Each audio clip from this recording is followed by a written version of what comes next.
मुलांनो, आपल्या देशाची घटना लिहिणारे भारतरत्न डॉक्टर बाबासाहेब आंबेडकर हे तुम्हाला सर्वांना माहीत असतीलच.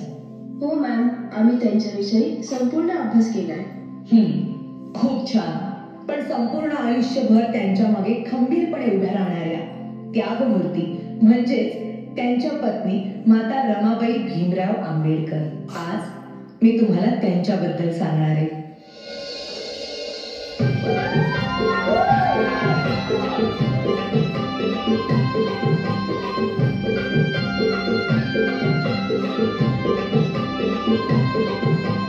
वयाच्या 7व्याच वर्षी त्यांच्या आई वडिलांचं निधन झालं आणि घराची सर्व जबाबदारी त्यांच्या अंगावर पडली.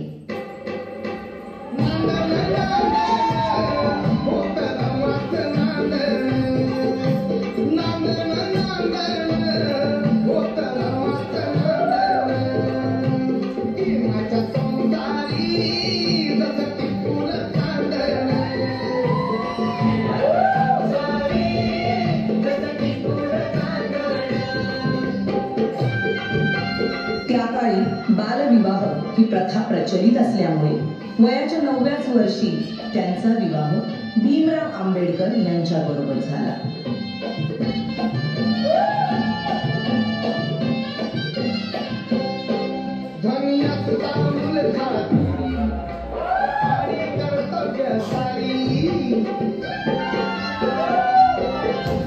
अगं, हे काय केलंस? एखाद्या वेळेस तू माझी काळजी घेतली नाहीस तरी चालेल, पण या पुस्तकांची काळजी तुला घेतलीच पाहिजे. मला माफ करा.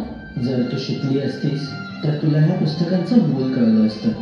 आणि त्यानंतर बाबासाहेब आंबेडकरांच्या सांगण्यावरून रमाबाईंनी शिक्षण घेण्यास सुरुवात केली.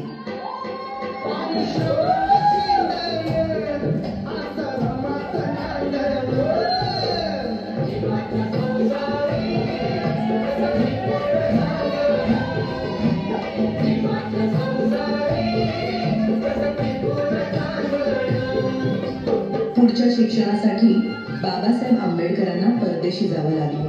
म्हणून रमाबाईंनी संपूर्ण घराची जबाबदारी स्वतःवर घेतली.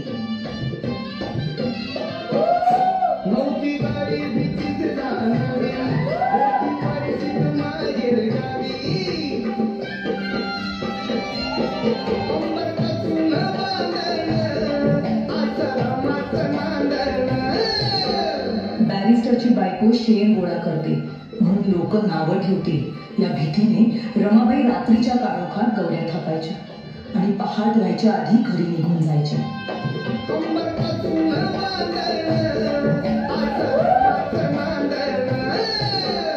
पण मॅडम, रमाबाईंची रमाई केव्हा झाली? रमाबाईंच्या 5 मुलांपैकी 4 मुलांचा मृत्यू त्यांनी खूप जवळून पाहिला होता. त्यानंतर लहान मुलांना उपाशी पोटी बघणं त्यांना कधीच सहन झालं नाही. अशाच एका वेळी भुकेल्या मुलांची दशा पाहुनी बांगड्या सोन्याच्या रमाईने दिल्या काढून आणि त्या दिवसानंतर सगळी मुलं रमाबाईंना रमाई बोलू लागली.